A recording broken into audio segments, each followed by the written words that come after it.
জয় নিতাই, জয় গৌরী, জয় জয় শ্রী রাধেশ্যাম। সকল ভক্তবৃন্দে চরণে ধন্যবাদ প্রণাম জানাই। এখন এই দামোদর মাসে,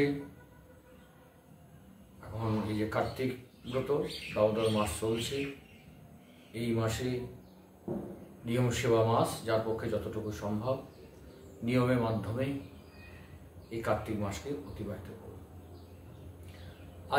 আজ কার্তিক মাসে এই নিয়ম সেবা মাসের মধ্যে শাস্ত্রে অর্থাৎ শ্রী শ্রী হরিভক্তি বিলাসে ১৬ বিলাসে ৩২ নম্বরে বলা আছে যে গজেন্দ্র মুক্তি উপাখ্যান, এটা অবশ্যই পাঠ অথবা শ্রবণ করা কর্তব্য, বিশেষ করে এই দামোদর মাসে। তাই খুব সংক্ষেপের মধ্যে এই গজেন্দ্র মুক্তি উপাখ্যান যে আছে সেটা একটু আলোচনা করার চেষ্টা করব।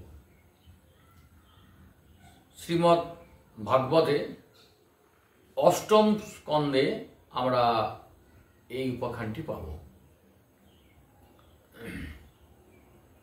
ত্রিকুট নামে যে পাহাড় ছিল, ত্রিকুট নামেতে আছে মহাগিরিবর, বেষ্টিত করিয়াছে ক্ষীরদ সাগর, অযুত যোজন উচ্চ সমান বিস্তার, লৌহ রৌপ্য হিরণময় ৩ সিংহ তার, অপরূপ গিরি সেই দর্শনে না যায়, নানা রত্ন ধাতু তার অঙ্গে শোভা পায়। কত বৃক্ষ কত লতা কত গুল্মচয়, নির্ঝর সহিত করে কোথা নদী বয়। সেই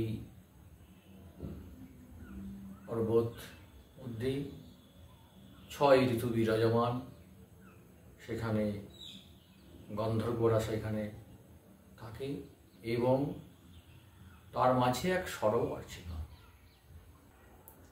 রবি শশী কর তথা পরিষ্ট না হয়, সিংহের উপরে রহে দেবের কানন, দেবসহ ক্রীড়া করে দেবেঙ্গনাগণ। ৬ ঋতু সেখানে বিরাজমান করছিল। সেখানে এক হস্তি অর্থাৎ হাতি সেই সরোবরের মধ্যে জল কেলি করার জন্য সেখানে কিন্তু নেমেছিল। যখন সেই সরোবরের মধ্যে জল কেলি করে, সেখানের মধ্যে এক কুমির বসবাস করত। সেই কুমির হাতির জলকেলিতে সে ক্রুদ্ধ হয়েছিল। তখন সেই ক্রুদ্ধত অবস্থায় তার সেই হাতির পায়ে ধরেছিল তাকে মারার জন্য। হাতি বহু চেষ্টা করে সেই কুম্ভীর থেকে বাঁচবার জন্য, কিন্তু সে কোনো রকমভাবে সে কুমির থেকে বা নক্র, কুমিরকে নক্র বলা হয়, নক্র থেকে উদ্ধার পাচ্ছিল না। বহু কাল ধরে দুজনের মধ্যে যখন যুদ্ধ চলছিল, বহু কাল ধরে কোনো পরিস্থিতিতেই পারছিল না, কিন্তু জলের মধ্যে বেশি শক্তিমান কুমির। সেই লড়াই করতে করতে করতে যখন সমস্ত বল তার ক্ষয় হয়ে এলো হাতির, যখন সে আর পারছে না কোনো পরিস্থিতিতেই কুমিরকে হাত থেকে রক্ষা পেতে,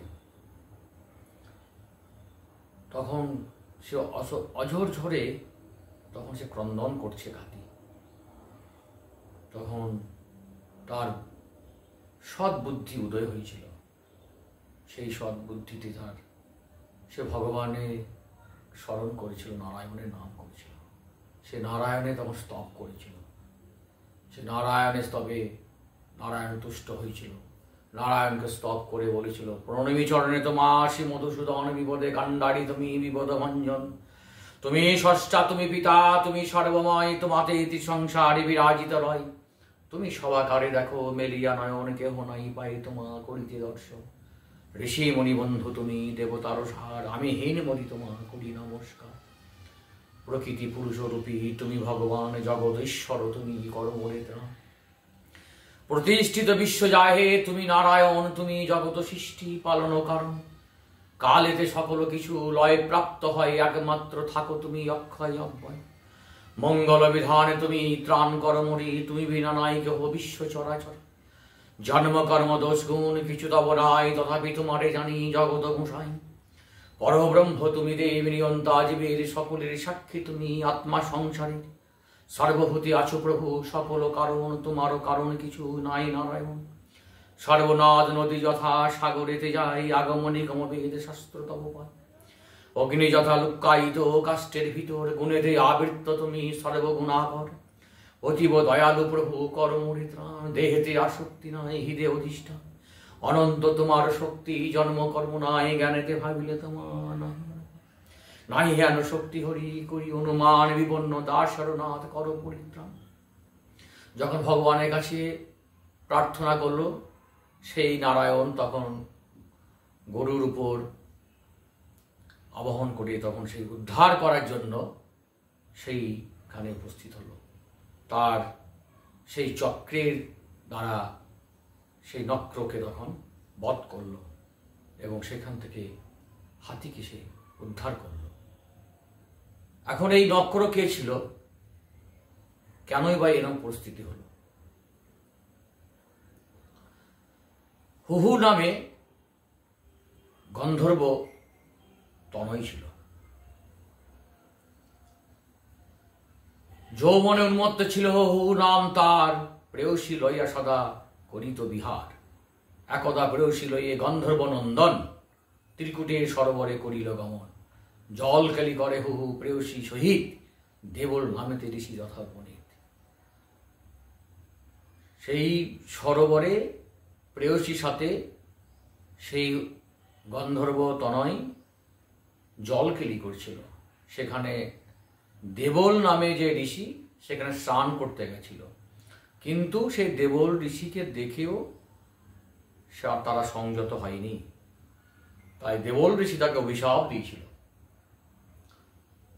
তোর নক্রর মতো তোর ব্যবহার, তুই নক্র জন্মলে। তার অভিশাপ দেওয়ার পরে তখন সেই হুহু সেই ঋষি চরণ ধরে ক্রন্দন করেছিল যে উদ্ধার করো, আমার অন্যায় হয়েছে, অপরাধ হয়েছে, আমি এখান থেকে কিভাবে উদ্ধার পাবো, আমাকে উদ্ধার করার রাস্তা বলে দাও। তখন ঋষি বলেছিল, এখানে এক হাতি যখন আসবে, সেই হাতির চরণ যদি ধরা যায় প্রাণপণে, তখন তার প্রাণ রক্ষার্থে সে ভগবান নারায়ণের স্মরণ করবে, সে নারায়ণ এসে উদ্ধার করবে, তাকে রাস্তা বলে দিয়েছিল। সেই অনুযায়ী সেই হুহু নক্র অর্থাৎ কুমির হয়েছিল। হাতি কে ছিল? ইন্দ্রদম নামে নরবর, পাণ্ডু দেশ নরপতি মহাবলধর। রাজ্য ত্যাজি নিপ হয়ে হরি পরায়ণ, তপস্যা করিতে সুখে প্রবেশিলাম। সেই ইন্দ্রদম রাজা রাজ্য ত্যাগ করে হরি আরাধনার জন্য সে বনে গমন করেছিল। সে বনে তপস্যা করছিল। সেই বনে তপস্যা করার সময় সে তপমগ্ন ছিল। সেই সময় অগস্ত্য মুনি আশ্রমে অগস্ত্য ঋষি করে আগমন, তপমগ্ন হয়ে তারে পুজো না করিল, সেই জন্য অগস্ত্য তারে অভিশাপ দিল। অগস্ত্য মুনিকে দেখেও তাকে কিন্তু শ্রদ্ধা সম্মান পূজা কিছু করেনি, তার জন্য অগস্ত্য মুনি তাকে অভিশাপ দিয়েছিল।